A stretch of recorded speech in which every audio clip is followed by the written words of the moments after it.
Justice is incumbent on everyone, with everyone, in all circumstances. فَمَنْ شَاءَ فَلْيُؤْمِنْ وَمَنْ شَاءَ فَلْيَكْفُرْ. Allah gave every human being the right to accept the truth or to reject it. This is what prophets come and tell people. But the choice is yours. If you take this straight path, you go to Allah, you go to paradise.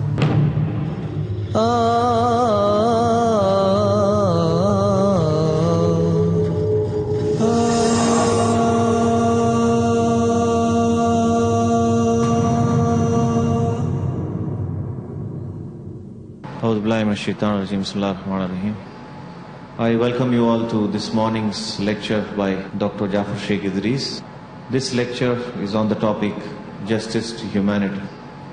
What is the real justice which has to be given to the humanity, and where does it come from?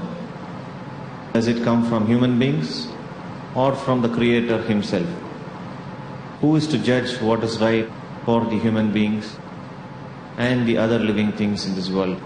Now, without wasting much of your time, I'd straight away ask Dr. Jafar Idris to deliver a speech on the topic Justice to Humanity. Bismillahir Rahmanir Rahim. إن الحمد لله نحمده ونستعينه ونستغفره ونعوذ بالله من شرور أنفسنا وسيئات أعمالنا من يهد الله فهو المهتد ومن يضلل فلن تجد له وليا مرشدا. The simple definition of justice is to treat equal things equally and different things different. This is something that Allah subhanahu wa ta'ala put in the fitrah, in the original nature of every human being. Even children know this. If two children give the same answer to a question and you praise one of them and you don't praise the other, he will object. Why? Because he knows that if he is like the other, he has to be treated like him, and to treat different things differently. Also, to give everyone, whether he's human or even animal, to give everyone his or its right. It's a simple definition of justice. In Islam, the greatest right is that of Allah. This is the basis and the origin of all rights. What is Allah's right? The Prophet ﷺ answered the question. He said, مَا حَقُّ اللَّهِ عَلَى الْعَبِيدِ. He said that to be worshipped, أَنْ يَعْبُدُوهُ لَا يُشْرِكُوا بِهِ شَيْئًا, that they worship Him and don't associate anyone with Him. Why is this His right? Because He is the Creator. People contradict themselves. Many of them believe that God is the Creator, the only Creator. This means that He is the only provider. Now, if Allah subhanahu wa ta'ala is the only Creator, if it is He only who can benefit or harm you, then it is to Him that one should turn and not turn to someone else. So this is the right of Allah subhanahu wa ta'ala. And it is, as I said, the origin, the basis, the foundation of all rights. Why? Because if Allah is the Creator, then it is He who says, this one of my creation has this right, this one has this right. It is He who gives rights. But now we live in a world in which secularism has become very prevalent. And therefore, when people talk of human rights, they don't know and they can't justify this. Why do you believe that people have these rights? I asked many Western intellectuals about this. I said, who said that humans have this right or that right? One lady said, because all people are agreed on this. I said, no, it is not true. The Declaration of Human, there are many people who object to some items in what is called the Universal Declaration of Human Rights. For example, we as Muslims don't believe that a Muslim has the right to leave his religion and become a kafir. But in the declaration, he has this right. The women, according to the declaration, have the right to marry whom they want to. In Islam, no. There are restrictions and so on. So not all people are agreed on everything that is in what is called the Universal Declaration of Human Rights. This is something that was written by a Western lawyer, I think he was French, and the United Nations, just by majority, adopted it. When you ask them, what is the basis of this? Why do you say that humans have this or that right? The natural answer would have been that Allah gave them this right. But because of the prevalence of secularism, they don't want to say that. Now, some people used to say that this is natural right. Well, to some extent that is true.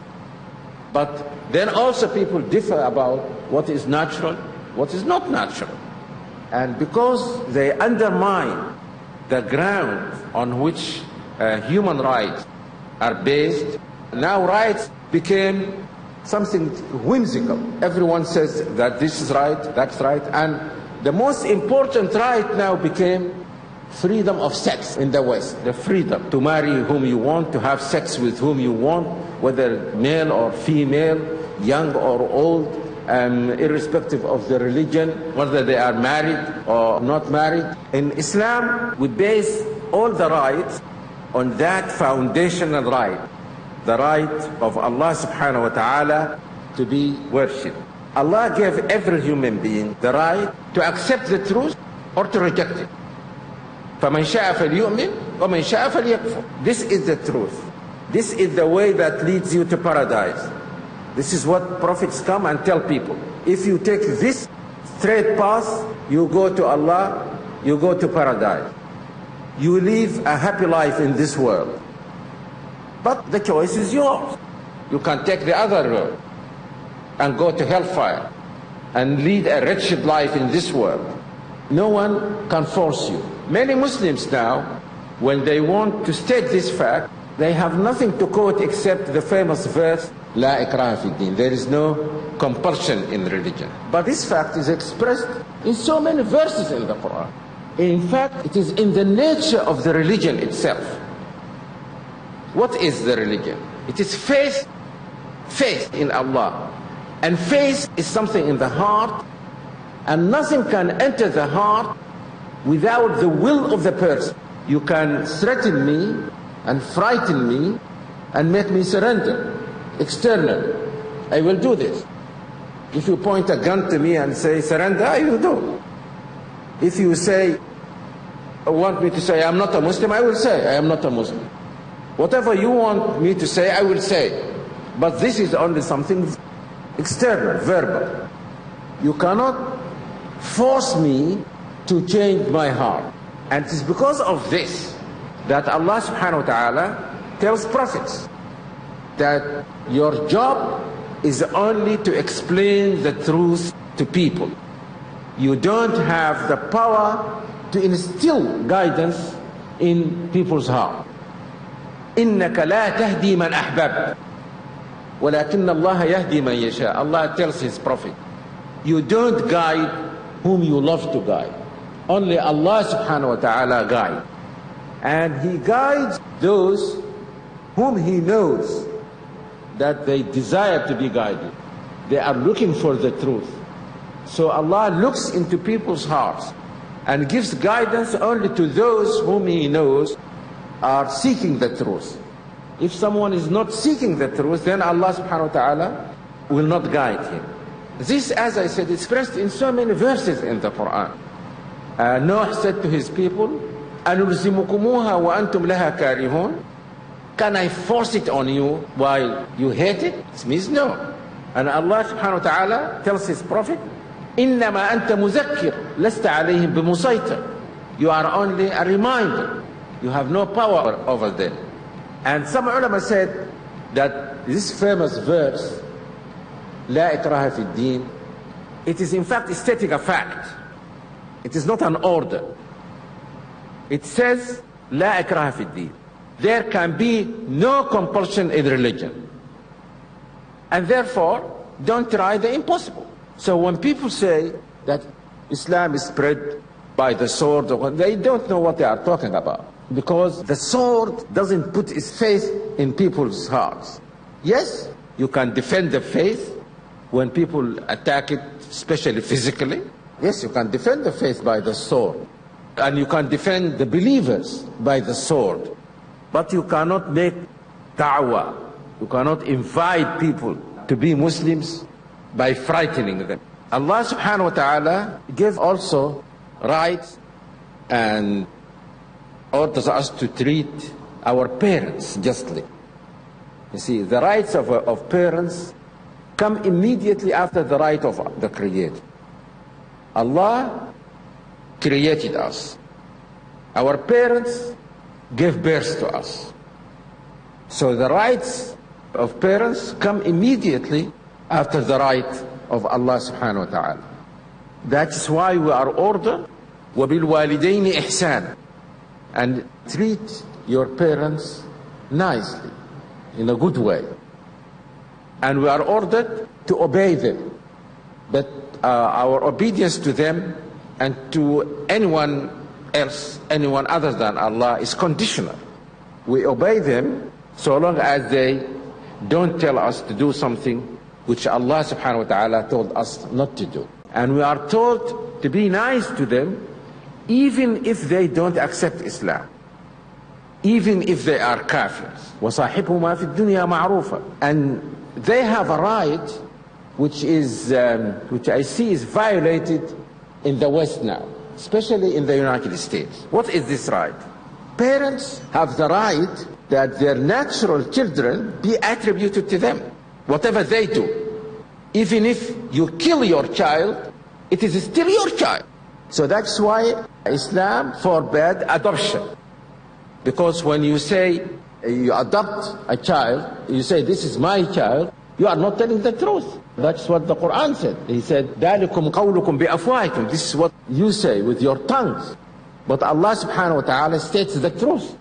The truth is that this child is not your child. So don't name him or her after you. But in the United States now, if you do something to your child, he can be taken from you and given to someone else, and that those people become the parents of the child. And sometimes this can be unfair.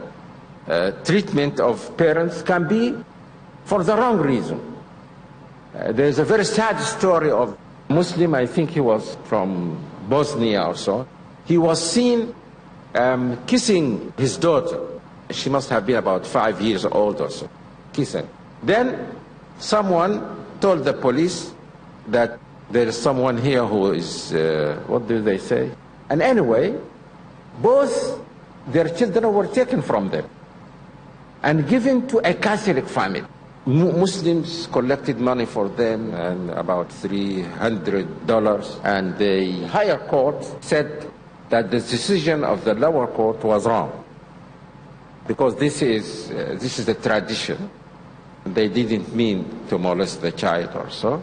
But decisions of, I think they say parenthood or something, of adoption cannot be changed. If the court decides that someone is your child, then he is your child. There is nothing you can do. I said, this is very strange.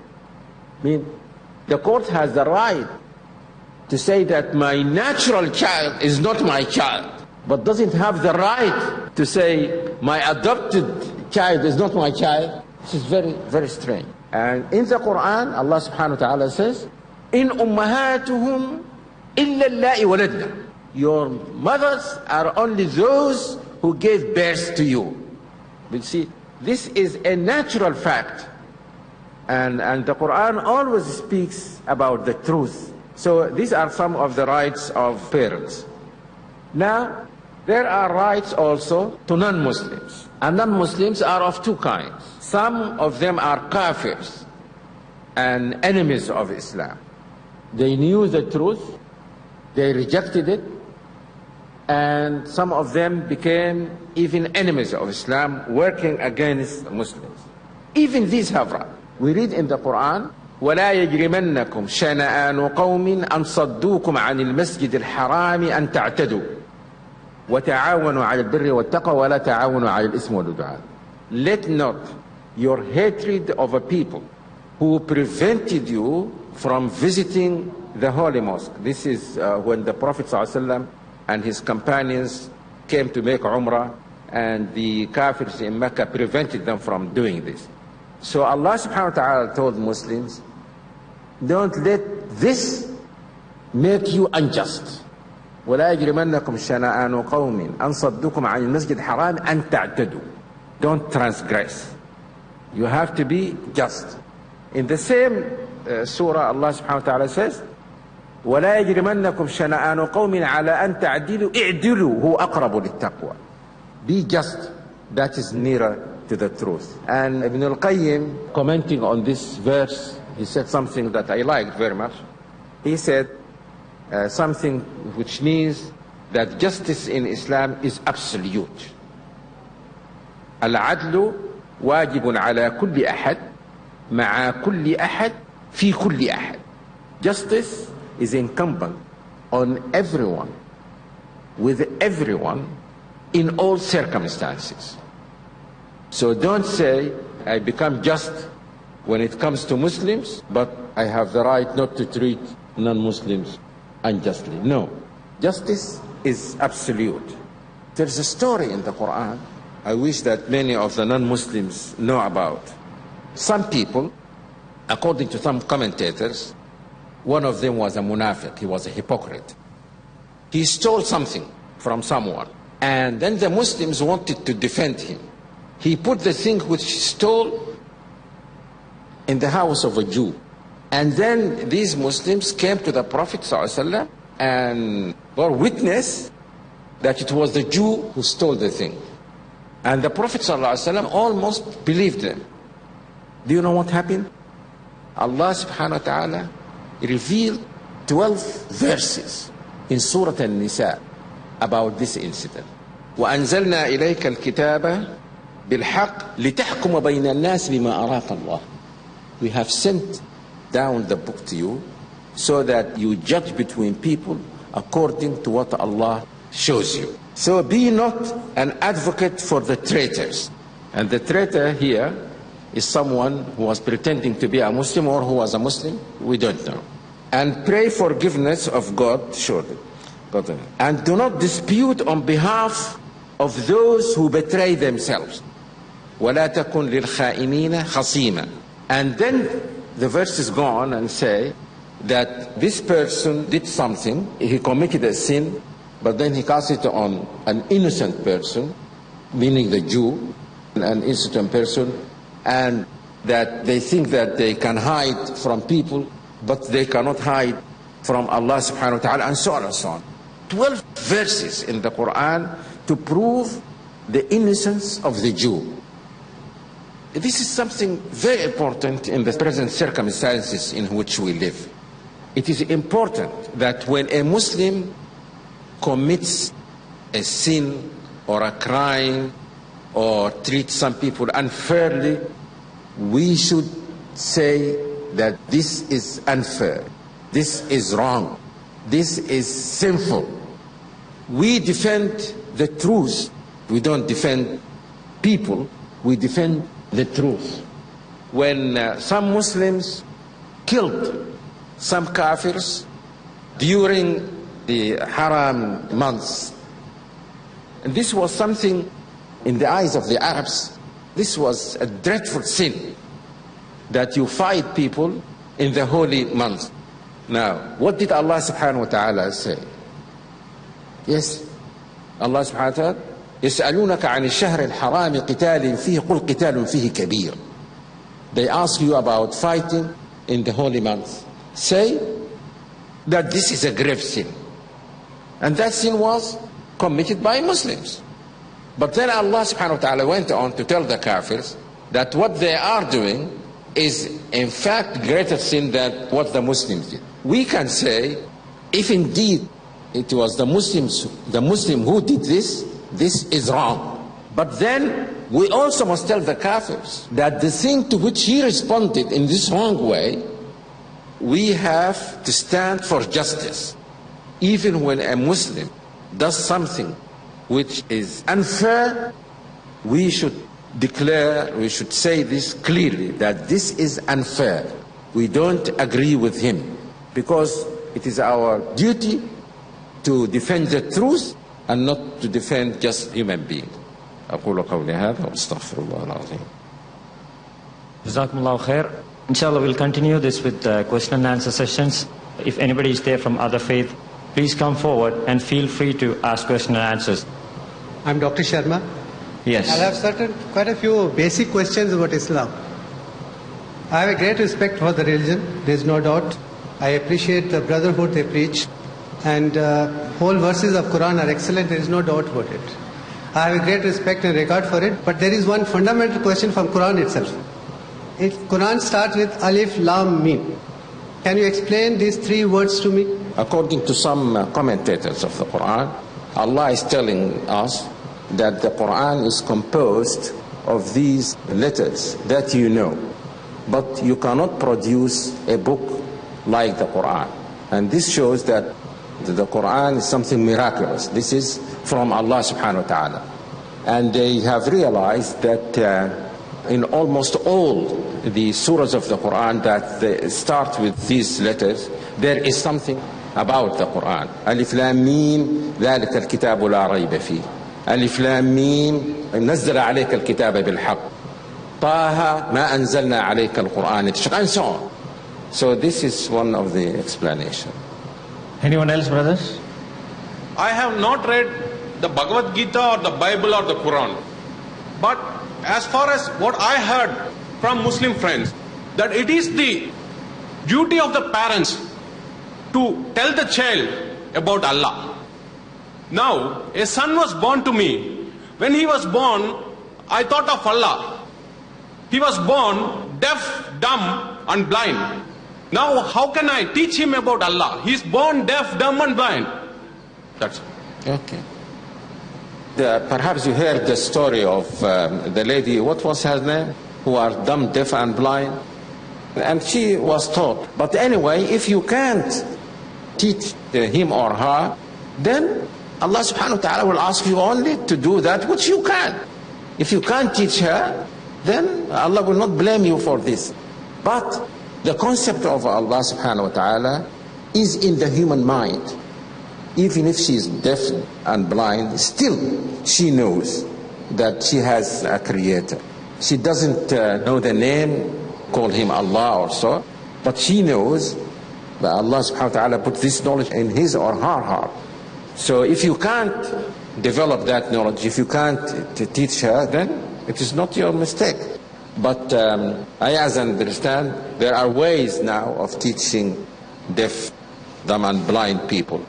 Perhaps using the sense of touch. Jazakallah khair. Subhanakallahumma bihamdika wa ashhadu an la ilaha illa anta astaghfiruka wa atubu ilayk.